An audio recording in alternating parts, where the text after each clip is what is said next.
Welcome guys, പുതിയൊരു വീട്ടിലേക്ക് എല്ലാവർക്കും സ്വാഗതം. നമ്മുടെ ഗർ എന്ന് പറയുന്ന മൂവി ഇന്ന് റിലീസ് ആവുകയാണ്. നമ്മുടെ സുരാജ് വെഞ്ഞാറമൂട് അതുപോലെ തന്നെ കുഞ്ചാക്ക ബോബനൊക്കെ നായകനായി എത്തുന്ന ആ ഒരു സിനിമ ഇന്ന് റിലീസ് ചെയ്യുകയാണ്. എന്തായാലും കേരളത്തിൽ അത്യാവശ്യം നല്ല തിയേറ്റേഴ്സിൽ പടം വരുന്നുണ്ട്. ഏകദേശം 150 മേലെ തിയേറ്റേഴ്സിൽ പടം റിലീസ് ചെയ്യുന്നുണ്ട്. അതുപോലെ തന്നെ ലാസ്റ്റ് ബുക്ക് മൈ ഷോയിൽ 1 മണിക്കൂറിനുള്ള 5000 മേലെ ടിക്കറ്റുകളും വിറ്റ് പോയിട്ടുണ്ട്. എന്തായാലും പടത്തിൻ്റെ ഒരു ഒഫീഷ്യൽ റിവ്യൂ കാര്യങ്ങളൊക്കെ ഒരു ഫസ്റ്റ് ഷോ കഴിയുന്നതോടുകൂടി എന്തായാലും അറിയാൻ സാധിക്കും. എന്തായാലും 2 മണിക്ക് ശേഷം പടത്തിൻ്റെ ഓവറോൾ ആയിട്ടുള്ള ഒരു റിപ്പോർട്ട് കാര്യങ്ങൾ വരുന്നതാണ്.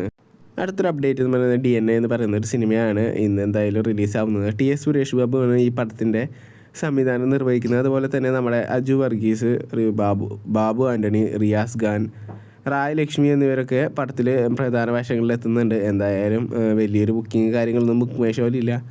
ഓവറോൾ പടത്തിൻ്റെ റിപ്പോർട്ട് പോലെ ഇരിക്കും. പടത്തിന് ഇനിയുള്ളൊരു ഫ്ലോ എന്തായാലും നമുക്ക് കണ്ടു തന്നെ അറിയണം. അധികം തിയേറ്റേഴ്സും ഇല്ല പടത്തിന്.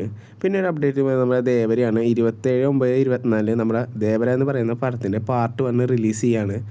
എന്തായാലും നമുക്ക് ആ ഒരു പടത്തിൻ്റെ ഒരു ഒഫീഷ്യലായിട്ടുള്ള ഒരു കംബാക്കാണോ നമ്മുടെ ഇതെന്ന് നമുക്ക് കണ്ടു തന്നെ അറിയേണ്ടി വരും.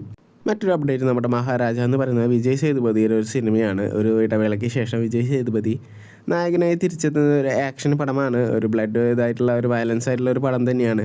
ഒരു അച്ഛൻ മകൾ കോംബോ എന്ന് പറയുന്ന ഒരു ഇതിൽ വരുന്നൊരു സിനിമയാണ്. എന്തായാലും ഇന്ന് കേരളത്തിൽ 90 മേലെ തിയേറ്റേഴ്സിൽ റിലീസ് ചെയ്യുന്നുണ്ട്. എന്തായാലും പടത്തിൻ്റെ ഒരു ഒഫീഷ്യലായിട്ടുള്ള റിവ്യൂ ഒരു 2 മണിക്ക് ശേഷം ഇതുപോലെ തന്നെ അറിയാൻ സാധിക്കുന്നതാണ്.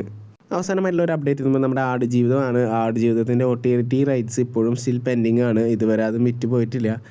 ഒരു ടൈമിൽ ആടുജീവിതത്തിൻ്റെ റൈറ്റ്സ് കാര്യങ്ങളൊക്കെ ആമസോൺ എടുക്കുമെന്നായിരുന്നു പറഞ്ഞത്. എന്നാൽ ഇപ്പോൾ ആടുജീവിതത്തിൻ്റെ ടീം ഒരു വലിയ തുകയാണ് ബാഗിങ് പ്രൈസായിട്ട് ചോദിക്കുന്നത്. അതുകൊണ്ട് തന്നെ യാതൊരുവിധ OTT പ്ലാറ്റ്ഫോമുകളും ആ ഒരു തുകയ്ക്ക് ആടുജീവിതം എടുക്കാൻ റെഡി ആയിട്ടില്ല.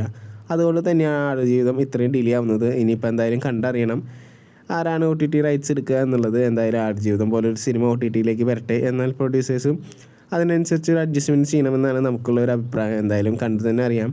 കൂടുതൽ അപ്ഡേറ്റുകൾ വരുന്നതാണ്. ഇനിയിപ്പോൾ കൂടുതൽ അപ്ഡേറ്റുകൾക്കായിട്ട് നമ്മുടെ ചാനൽ ഒന്ന് സബ്സ്ക്രൈബ് ചെയ്ത് സപ്പോർട്ട് ചെയ്യുക.